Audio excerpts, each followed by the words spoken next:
Hello everybody, my name is Luke Marr and this is Hautelemode, and today on Hautelemode we are going to be talking about some of my favorite shows that went on during the entirety of Fashion Month. Some people in my comments are saying that I'm extremely negative about everything and that it's getting kind of annoying, so I thought, you know what, let me be positive and you'll see how you like it. You won't like it, you'll despise it, and we'll go back to being negative, so get ready. Before we get into the actual video though, if you guys are looking for a channel that talks about fashion, the fashion industry, and luxury fashion in the most fun, funky, sassy, bitchy way, this is the channel for you, so you can definitely hit the subscribe button down below. You can also turn on my post notifications so you know when I post, and then you'll be super happy because you're watching my vids. Amazing. And if you are super happy that this is the last Fashion Month video that I am doing, you can definitely hit the like button. If you're looking for more Hautelemode content, you can definitely follow me at Hautelemode on Instagram, because I post super fun Instagram stories and poppin' memes, so check it out. Now, let's get into the best shows of the month. There weren't really any big fashion houses that showed collections that I really fell in love with, so a lot of these brands are pretty small or like very artsy, independent, interesting brands. So first up is Eckhaus Latta.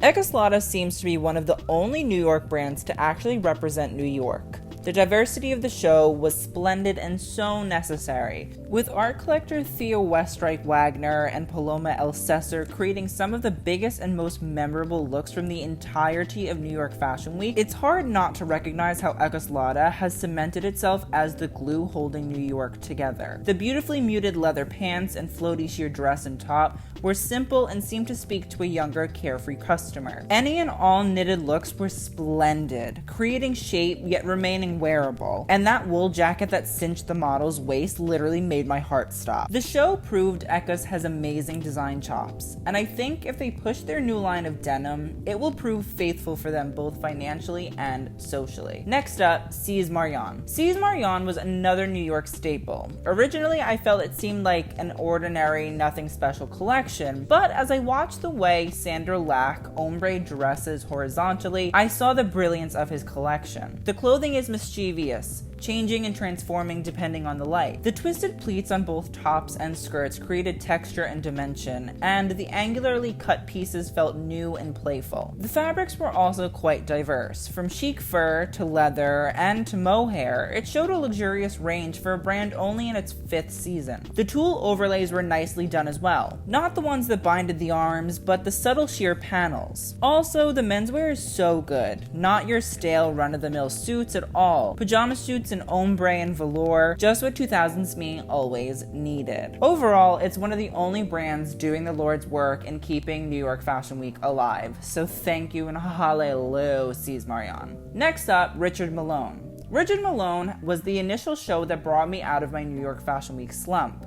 The British designer is absolutely brilliant. The color and silhouettes were loud, unapologetic, and extreme. Young designers are between a rock and a really hard place. They must make a splash, but also have a range of sellable pieces. While sellability may have been put on the back burner, the collection has a vision, one I'm very willing to buy into. The solid colors are bolstered by strong stripes and houndstooth dresses, jackets, tops, and pants. Upon reading the Vogue review, I found out that the brand is actually super ethical and sustainable. For such a young brand to be sustainable is difficult. Most big brands can't even get it right, and for such a range of interesting and playful pieces to have been made without a sketchy production process should definitely be heralded. We should be standing a sustainable queen, and I can't wait to see more from Richard. Next up, Marnie. I don't know if you know, but I love Marnie and its creative director Francesco Rizzo. This season was just as amazing as the last, and it was based on waste. You could obviously see the inspiration. Often Rizzo's fabric looks recycled or destroyed, and with one look in the show actually being made from recycled fabrics, it shows his dedication to his theme. The way he stitches together pieces is brilliant, especially the stray strings giving the pieces deconstructed and unfinished vibes. Rizzo's alma mater Prada also seems to influence his collections. His prints are wonderful, an example being the dark blue cat printed coat with pops of orange in the eyes of the felines. The shoes were brilliant, fun and experimental, taking risks and creating waves just like their fabric counterparts. And finally, the PVC looks actually stabbed, poisoned, and castrated me, and I loved every single second of it. thank you, Francesco. I love you so much. Next up is Serre. Serre is another strong startup brand who actually won the LVMH prize. The French designer, who I also believe is part Turkish, is known for her crescent moon prints mixed with luxurious athletic wear. I know her work from my hour spent at Dover Street Market, and this was her first standalone collection. I think she still needs to work on her aesthetic and stay away from the mixing of prints due to the immense amount we saw on the runway this season. But I could easily see her crescent moon pieces becoming mainstream and inherently building a bridge between the West and the Middle East. The brown and cream bodysuits and leggings also showed the diversity that the motif can have for Serre. And I respect the bag designs as well. They're cool and simple. I want her to develop more athletic wear pieces because I really feel it will serve her well. So thank you, Miss Serre, and hopefully we'll see you next season. Before we talk about our final brand, there are a few honorable mentions. Comme des Garçons was amazing, and especially with the diverse casting now from Miss Ray, I'm so happy that she's doing this for all of us. Also, The Row. Just give the Olsens Celine, fuck Eddie, it's whatever. Also, there was Jacquemus, a solid collection of summer moments, and I can't wait for the menswear. Molly Goddard, we already knew that I fucking lived for this collection. Also Matty Bovan, who I already talked about, but again, like love, it was insane. Then there was Edun, a sustainable and beautiful brand that you should all be checking out, and Matthew Adams Dolan, my sweet, sweet, sweet little angel, a strong, wearable collection that I need in my wardrobe. And the finale show that I will be talking about is, of course, Thom Browne. Thom Browne is a genius, and I have no problem putting him in the same realm as Ray Kawakubo and Rick Owens. His shows are more like art installations and less about the wear and sell ability of the clothing. He essentially uses his shows as PR events, which I have no problem with.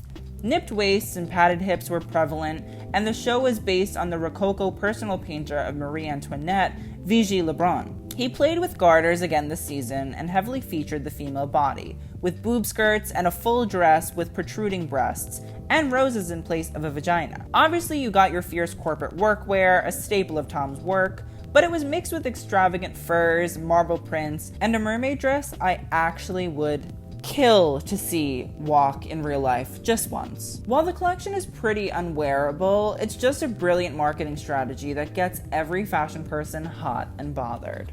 So now that I'm done talking about my favorite shows, please let me know what your guys' favorite shows were in the comments below. I always love to hear your thoughts and opinions. I'm so excited for what's going to come for the channel. There's going to be a lot more of like fun, interesting, intersectional fashion moments. Again, I will see you guys in the next video, and TTYL.